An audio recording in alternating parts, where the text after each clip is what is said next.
Buletin Didik 27 April bersama saya Mimi Azira Abdullah. Assalamualaikum dan salam sejahtera.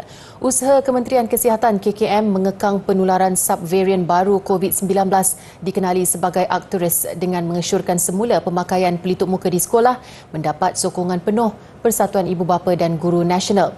Presidennya Datuk Muhammad Ali Hassan berkata usaha itu bertepatan dan amat digalakkan bagi mengelak berlakunya peningkatan kes jangkitan dalam kalangan murid.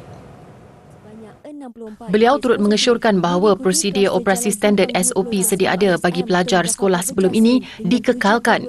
Ini kerana pelaksanaan SOP sebelum ini mewujudkan amalan kesihatan yang baik dalam kalangan murid sekolah serta berupaya mengekang penularan. Ini melihat keadaan sekarang bahawa keadaan situasi pesakit atau penyakit ini merebak dengan dahsyatnya, dengan variety yang agak berbahaya. Juga persiapan keperluan katil-katil hospital juga telah kritikal. Jadi usaha-usaha ini bagi saya adalah perlu untuk kita menjaga daripada memulihkan. Rata-rata ibu bapa yang ditemui turut bersetuju jika cadangan itu dikuatkuasakan kembali demi memelihara tahap kesihatan anak-anak mereka ketika berada di sekolah. Memandangkan kanak-kanak lah ataupun walaupun dah sekolah menengah tapi pemikiran belum lagi dewasa, kadang-kadang mereka ni tak matang untuk memikirkan soal-soal kesihatan, keselamatan diri kan. Pada saya setujulah diwajibkan semula. Benda ni patut dilaksanakan memandangkan kes pun menular semula. So saya risaukan keadaan anak-anak dan rakan-rakan yang lain juga. Sangat berisiko lah. Kena laksanakan balik semula. Saya memang setuju kalau kerajaan nak laksanakan balik semula. Sekarang ni macam-macam kan. Benda ni tak habis lagi. Masih ada, cuma kita berwaspada lah. Lebih baik dilaksanakan balik semula. Itu yang terbaik. Sementara itu, Presiden Persatuan Perubatan Malaysia MMA Dr. Muruga Rajaturai berkata amalan mencuci, membersihkan tangan dengan kerap lebih penting berbanding memakai pelitup muka di sekolah. Dr. Muruga berkata arahan memakai pelitup muka di sekolah tidak perlu kecuali untuk pelajar yang mengalami simptom atau keadaan perubatan yang boleh menyebabkan mereka berisiko tinggi. Jelas beliau lagi, langkah pemakaian pelitup muka itu hanya untuk tempoh yang singkat bagi mengelakkan wabak di sekolah selepas cuti hari raya. MMA juga menasihatkan ibu bapa untuk menggalakkan anak-anak mereka menjaga kesihatan diri dengan mengamalkan diet yang sihat, bersenam secara kerap dan melakukan aktiviti sukan. Ini kerana langkah mudah ini akan membantu mereka membina sistem imun yang kuat, pertahanan semula jadi tubuh terhadap penyakit.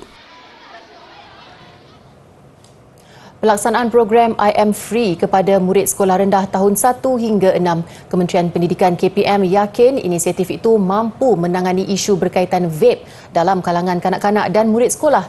Menerusi satu kenyataan, KPM berkata program itu melibatkan 636 buah sekolah rintis dan telah diperluaskan tahun ini. I Am Free merupakan program pendidikan dan pencegahan amalan merokok khususnya bagi murid yang lahir pada tahun 2009 dan ke atas supaya mereka kekal tidak merokok sepanjang hayat. Ia bakal mendedahkan keburukan merokok untuk kesihatan sekaligus melatih murid menjadi penyampai maklumat perubahan kepada rakan dan keluarga tentang bahayanya perbuatan itu.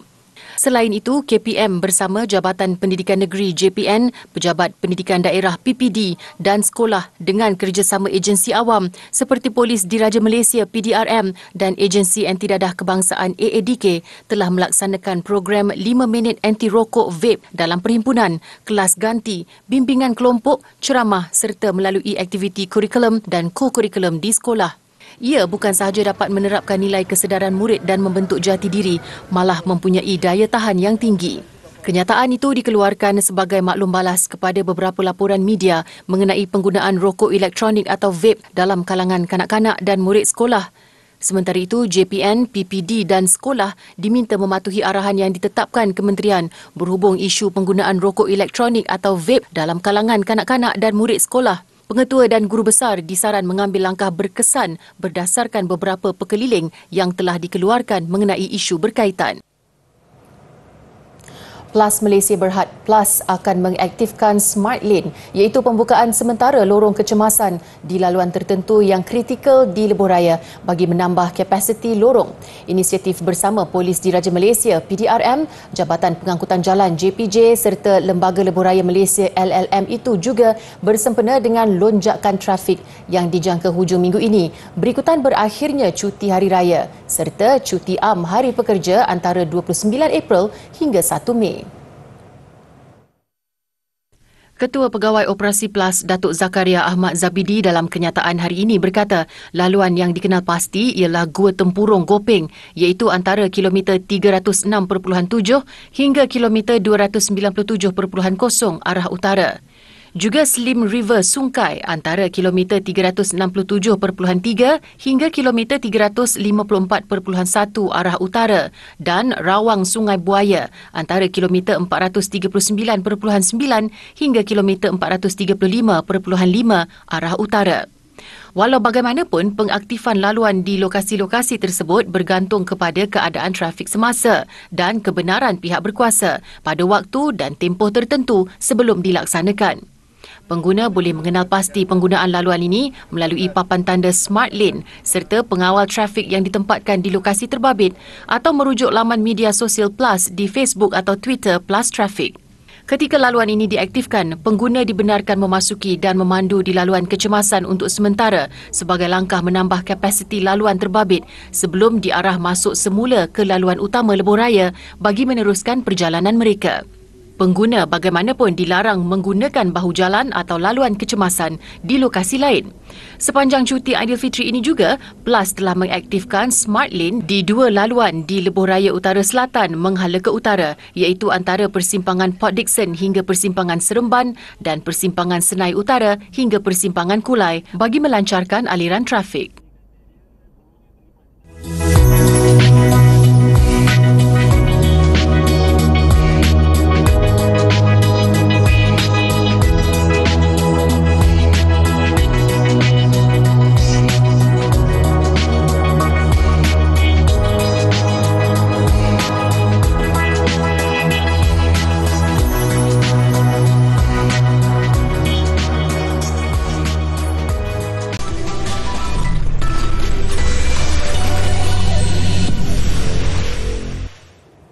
Lazimnya ketika Aidilfitri kita menerima dan melayan tetamu yang terdiri daripada saudara mara serta rakan-rakan. Namun lain pula bagi seorang pemuda di Petaling Jaya yang teruja menerima kehadiran puluhan kucing di hotel kucing miliknya. Dengan adanya perkhidmatan hotel kucing itu, pemilik haiwan manja berkenaan tidak perlu lagi risau meninggalkan haiwan peliharaan untuk bercuti atau balik kampung ketika musim perayaan. Benarlah kata pepatah, kehadiran kucing membawa rezeki. Itulah yang disifatkan pengusaha hotel kucing Helmizan Azhari apabila tidak menang tangan menguruskan puluhan kucing di premisnya. Katanya semua kucing ini dijaga sementara di premisnya. Berikutan pemiliknya sedang bercuti atau balik kampung sempena cuti perayaan Aidilfitri. Seperti yang kita lihat di sini, sangat-sangat meriah, sangat-sangat pack, sangat banyak tempahan dan order daripada seluruh sekitar Petaling Jaya dan Damansara. Alhamdulillah rezeki hari raya ini mempergandakan lagi pendapatan kami. Bagi Helmizan, kerja menguruskan kucing milik pelanggannya ini adalah satu tanggungjawab besar kerana perlu memastikan kebajikan haiwan terbabit terjaga. Helmizan juga sanggup mengetepikan cuti rayanya demi menjaga dan merawat setiap kucing yang diamanahkan oleh pemilik haiwan berkenaan. Untuk perayaan sangat-sangat penuh. Event kalau kita dah ada full booking pun ada yang masih menghubungi untuk mendapatkan tempat. Bagi pemilik kucing pula, kewujudan hotel kucing adalah satu kemudahan ketika mahu bercuti tanpa membawa haiwan peliharaan bersama. Sanggita, seorang pecinta kucing, juga sudah biasa menghantar si manja peliharaannya di hotel kucing ini setiap kali musim perayaan. It means dekat rumah I. So macam diorang pun take care semua kucing macam okey lah. So that's why I hantar kat sini. Meskipun kucing-kucing ini hanya ditempatkan sementara di premis ini, mereka tetap dijaga bagai menatang minyak yang penuh. Bukan sahaja tempat penginapan, malah perkhidmatan rawatan selun dan dandanan juga disediakan. Pendek kata, pemilik tidak perlu risau tentang kucing-kucing mereka saat ditinggalkan di hotel kucing ini.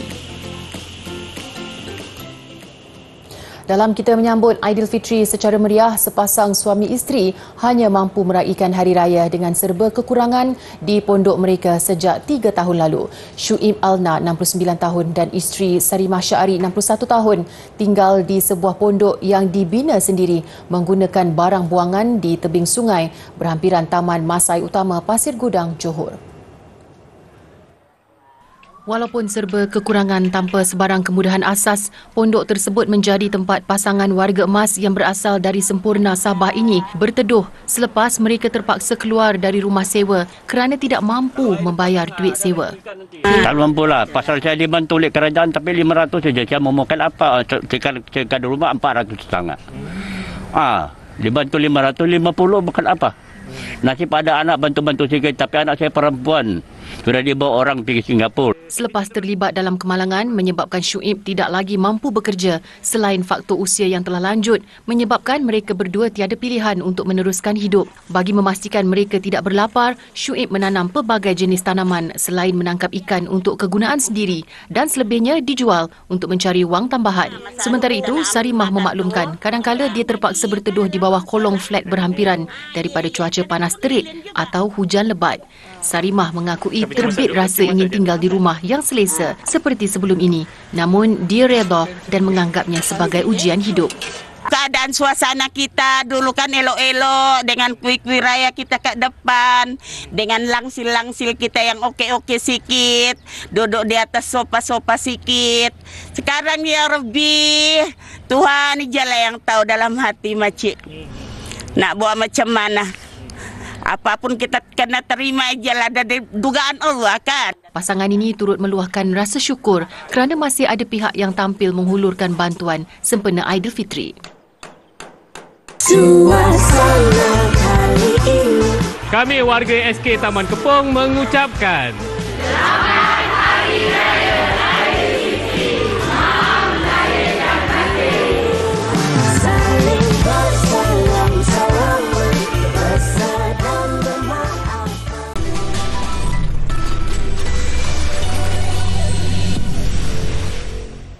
Bertemu kembali, syarikat mainan Mattel memperkenalkan Barbie Syndrome Down dalam usaha menjadikan rangkaian anak patungnya lebih inklusif.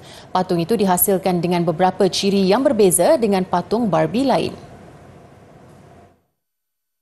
Menurut satu kenyataan, syarikat itu menjalin kerjasama dengan Persatuan Down Syndrome Kebangsaan Amerika Syarikat untuk menghasilkan patung yang memiliki rangka lebih pendek dan badan lebih panjang berbanding rangkaian Barbie yang lain. The first ever Barbie with Down syndrome. That looks like me. And it's beautiful and I love it to pieces. Wajah anak patung baru itu berbentuk bulat selain memiliki mata bundar, telinga lebih kecil dan hidung yang pesek. Patung berkenaan turut mengenakan gaun lengan gelembung dengan motif rama-rama berwarna kuning dan biru yang sering dikaitkan dengan kempen kesedaran sindrom Down. Ia dihiasi rantai dengan 3 chevron ke atas yang mewakili 3 salinan kromosom ke-21 serta ortotik di buku lali dengan kedua-dua perhiasan dibuat dalam merah jambu. Matlamat utama Mattel adalah membolehkan semua kanak-kanak melihat diri mereka dalam anak patung berkenaan. Fenomena TOS di Korea Selatan semakin mendapat sambutan, apatah lagi ketika pengguna bergelut dengan kadar inflasi dan pengangguran golongan muda yang tinggi. Aplikasi perbankan dalam talian TOS dibangunkan untuk khidmat keuangan seperti pinjaman, pelaburan dan pemindahan wang elektronik. Aplikasi diperkenalkan pada Januari lalu, namun hanya baru menjadi popular kebelakangan ini. Ketika ini, ia mempunyai kira-kira 4.4 juta pelanggan. Melaluinya, pengguna boleh mendapat bayaran mikro dengan melakukan tugas-tugas ringkas, contohnya berjalan beberapa langkah sehari atau menjawab soalan ringkas. Dengan keadaan ekonomi, sudah tentu peluang sebegini, walau kecil mada sekalipun, menarik perhatian ramai.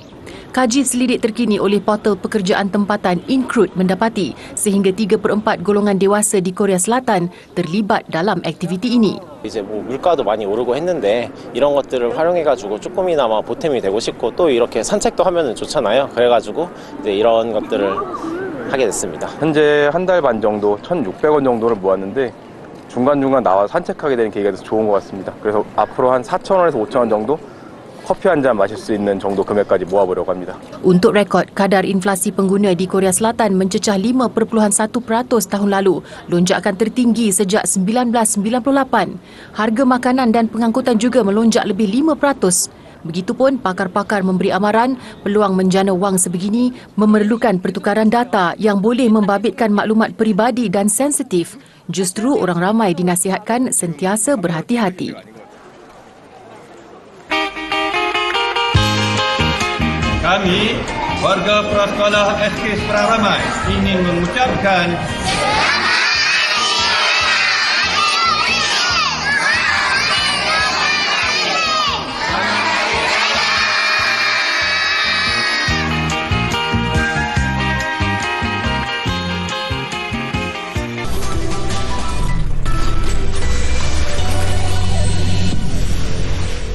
saingan badminton kejuaraan Asia di Dubai. Sandaran utama Li Zijia terlepas peluang mempertahankan gelarannya apabila tersingkir di pusingan pertama kepada Angus Ng dari Hong Kong.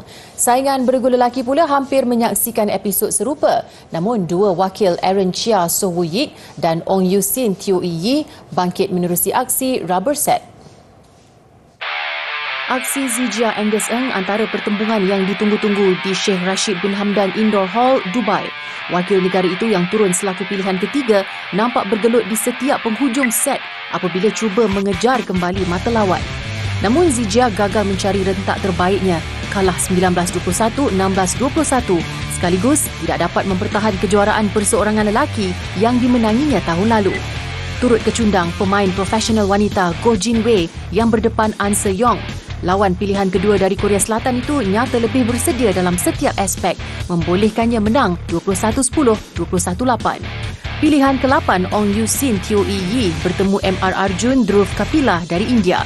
Aksi set pertama, Yu Sin Yi nampak kurang memberangsangkan, kecundang 12-21. Arjun Kapila kemudian menerima tentangan berbeza apabila wakil negara itu bangkit menebus kesilapan hinggalah memenangi set kedua 21-16, seterusnya memastikan kemaraan dengan catatan 21-12 di set ketiga. Pertarungan Aaron Chia So Woo Yik dengan Leo Rolly Fernando Daniel Martin dari Indonesia pula berlangsung mendebarkan. Juara dunia 2022 itu pada mulanya kelihatan mampu memenangi permainan apabila mendahului menuju penamat. Namun dipintas dan tewas 19-21 di permainan awal. Dua set berikutnya juga serupa. Cuma pilihan kedua kejohanan itu berjaya memanfaatkan peluang sebaiknya mengubah nasib dengan kemenangan dramatik 21-19, 22-20 untuk meneruskan kemaraan.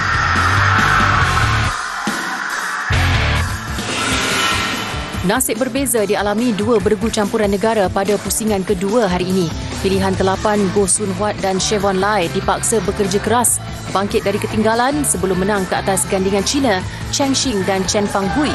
Tewas 12-21 pada set pembukaan, Sun Huat Chevon bangkit pada set kedua, menang 22-20. Cuba dicabar lawan pada set penentuan, mereka berjaya mengekalkan prestasi, melengkapkan kemenangan 21-15, menamatkan aksi yang berlangsung selama 56 minit. Kejayaan Sun Huat Chevon bagaimanapun gagal dituruti satu lagi bergu campuran negara, Chen Tangji dan Toh Iwei. Berdepan Pravin Jordan dan Melati Deva Oktavianti dari Indonesia, pertarungan sengit yang berlaku menyaksikan mereka tewas 21-23 set pertama. Namun ia berjaya ditebus pada set kedua, menang 21-18. Set penentuan, tuah nyata tidak memihak Tang Ji Iwei apabila mereka terpaksa akur tunduk 15-21 dan terlepas tiket ke suku akhir. Tiga mata jadi buruan skuad Malayan Tigers bawah 17 tahun negara menjelang kejohanan kelayakan Piala Asia 2024 di Buriram, Thailand. Menurut Ketua Jurulatih Petronella Duni, melihatkan kemenangan besar 11-0 tuan rumah ke atas Kepulauan Mariana Utara semalam, bilangan gol bukan keutamaannya. Sebaliknya, fokus kepada pemburuan tiga mata berharga pada aksi pembukaan esok. Pasukan wanita bawah 17 tahun negara wajib menang aksi esok untuk berdepan laluan lebih berliku pada perlawanan kedua nanti. Malaysia dijadual menentang Kepulauan Mariana Utara terlebih dahulu sebelum bertemu Thailand pada aksi terakhir 30 April nanti. Di atas kertas, pasukan negara dijangka tidak berdepan masalah untuk melawan Kepulauan Mariana Utara esok. Namun Duni tidak mahu mendapik dada, sebaliknya menuntut komitmen tinggi anak didiknya sepanjang 90 minit permainan kelab. Cukup untuk 3 poin sebenarnya, tapi kalau memandangkan kemarin tu Thailand sudah skor dia banyak. Okey, saya tidak ada tidak ada perancangan yang mahu gol lebih. Kalau dia 3 poin, so menang dengan North Marina tu, kalau kami dapat 3 poin untuk Thailand, saya rasa sudah cukup. Untuk rekod, Malaysia tidak pernah layak secara merit ke pusingan akhir Piala AFC bawah 17 tahun sejak ia mula dipertandingkan pada 2005. Cuma sekali pasukan negara beraksi di pusingan akhir, itu pun selaku tuan rumah edisi 2007, menyaksikan Korea Utara menang 3-0 ke atas Jepun di Stadium MBPJ. Pada aksi pembukaan kumpulan A semalam, Thailand menang besar 11-0 ke atas Kepulauan Mariana Utara. Ia merupakan kemenangan kedua terbesar yang dicatat setakat ini selepas Korea Selatan membelasah Tajikistan 16 gol tanpa balas dalam saingan kumpulan E. Pada aksi di Stadium Buriram City, Thailand menyumbat 6 gol sebelum merakam baki 5 lagi gol di babak kedua. Dua pemain berkongsi bilangan gol yang sama, menyaksikan Rinyapat Muldong dan Sasi Lekpet masing-masing menyumbang 4 gol. Selepas ini, Thailand akan bertemu Malaysia untuk aksi terakhir kumpulan di stadium sama Ahad ini.